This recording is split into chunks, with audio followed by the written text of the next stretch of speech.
Alright guys, I'm gonna ramble on for a second, bear with me. But I'm on Twitter. The air was crisp in Utah that September afternoon. A crowd had gathered, buzzing with anticipation, when a single gunshot shattered the moment. Chaos erupted. A life was cut short in front of thousands, leaving a community stunned and a nation reeling. This wasn't just a tragedy. It was a shockwave, one that reached places few expected, even the fight world. The MMA community, built on grit, resilience, and raw honesty, felt the weight of the loss in a way that surprised many. Fighters, men and women who make their living facing fear and chaos inside the cage, spoke out with unfiltered emotion. Sean Strickland, never one to hide his thoughts, sat in front of his camera and poured out something raw, something uncomfortable. He admitted the first rush he felt was a jolt of excitement, a dark thrill at the cage. I'm gonna ramble on for a second, bear with me. But I'm on Twitter, and somebody says, hey, did you hear that Charlie Kirk got shot? And my gut reaction was like, no, I fucking didn't, but I'm excited.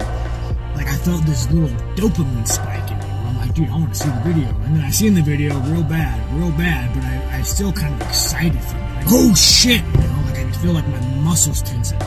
And then I started thinking, man, well, what's gonna come from this? Was it Shoot of Black? Was it a liberal? Am I gonna get more fun? Am I gonna get more violence? Let's burn this motherfucker down. I need some excitement. And then you start thinking, man, like, how the fuck did I become such a sociopath? Like, how am I so disattached from human beings? When people walk down the street, I don't even see people. I just see potential threats and problems. And then I think about, like, this is the last news cycle. We watched a girl get stabbed, murdered on a subway. We're watching little kids get pulled out of buildings because maybe somebody launched a rocket off of it. I don't fucking know why. But we are so desensitized and we're such sociopaths. It's kind of sad. I was walking through a park and there was a homeless guy with a dog, and the dog had a tennis ball in his mouth and dropped it at my feet. And like it was terrible. I wanted to fucking hit the homeless guy and take his dog home. It's like the saddest thing I've seen all day. And I just watched a man get murdered, and that was exciting. And I have to ask myself, like, how did we become a generation of sociopaths? And then I think about the 90s, and I think about the early 2000s. I think about the second Iraq War, and I think about how the government, you know, linked up with video games to make Call of Duty. We would stay up until fucking all hours of the night with our friends, shooting each other. Guns are cool, war is cool, death is cool. And like slowly, they just manipulated us to be sociopathic consumers, and the only thing we want is stuff and things. And it's so sad that we let these people ruin America, and it's like taking the soul from us. They took God from us. They've taken everything from us, and we're just mindless sociopathic consumers. I don't know how to fix it, but Chaos. But then came the shame, the guilt, the crushing realization of how numb society has become. He compared it to watching a homeless man's dog drop a tennis ball at his feet. That moment of pure innocence hit him harder than a human life taken on video. How did we get here? He asked, his voice heavy. How did we become so hollow? Strickland's honesty was brutal, but it struck a nerve. In the fight game, fighters confront their demons head-on, whether in the cage or in front of a camera. His reflection wasn't just about himself. It was a mirror held up to all of us, a warning about how violence has turned into entertainment, how empathy is fading in a world that scrolls past tragedy like it's background noise. Quinton. What? He died? Oh, he died, chat. Charlie Kirk died. It's sad. For having an opinion about things. Like, the guy went to colleges and was having opinions.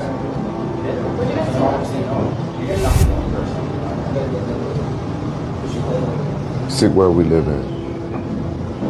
They gotta kill them. That's In the Rampage, Jackson was live on stream when the news broke. His voice faltered, his usual laughter gone. A man died for speaking his truth, he said, shaking his head.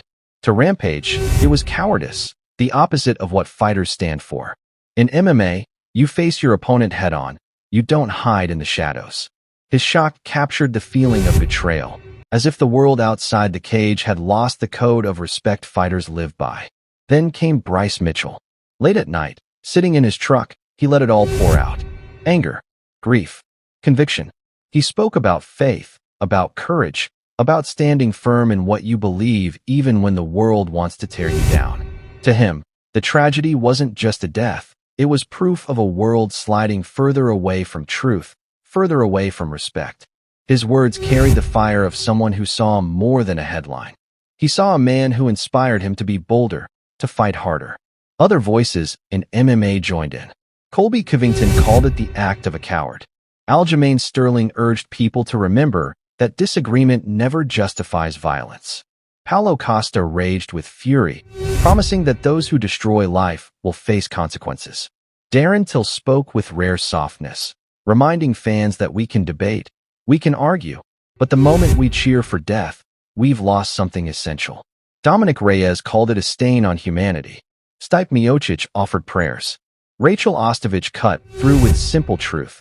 Disagreement is human, but celebrating tragedy is a failure of humanity. These weren't political reactions. They weren't sound bites. They were fighters, men and women who know what it means to walk into chaos, reacting from their gut. And in their words was a common thread: respect. Respect for courage. Respect for standing in the fire. Respect for anyone willing to put themselves out there and risk everything, even when the world is hostile. The details of that day remain stark. A single shot, a life ended instantly, and a crowd left in terror. For the fight community, it was a brutal reminder that courage isn't just about what happens inside the octagon. It's about what you stand for when the crowd is against you. Fighters know that feeling. Every walk to the cage is a march into danger. Every stare across the octagon is a challenge to prove your heart. And when they saw a life taken in public, without a chance to fight back, they felt it on a level the rest of the world couldn't. To them, this wasn't politics. This wasn't a headline. This was about courage, respect, and the right to stand tall.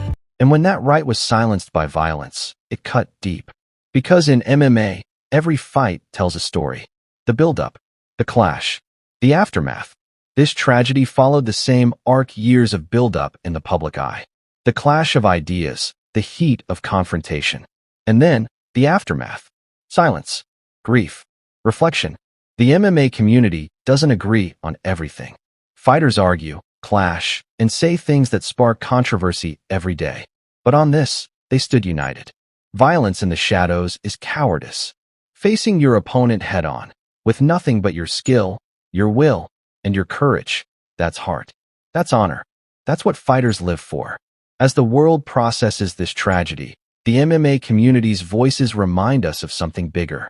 In the cage, you don't always have to like your opponent, but you respect them because they stepped in. Outside the cage, the same truth applies. We don't have to agree, but when we start silencing one another with violence, we lose the very thing that makes us human. For fighters like Strickland, Mitchell, Rampage, Covington, Sterling, Till, Miocic, Ostovich, and countless others, this wasn't just news. It was a test of humanity, a call to remember respect, a call to remember courage, a call to remember that some fights are bigger than wins and losses. They're about who we are. The echoes of that day still linger. But in the voices of MMA's warriors, one truth stands tall: courage deserves respect. Violence in the shadows never will.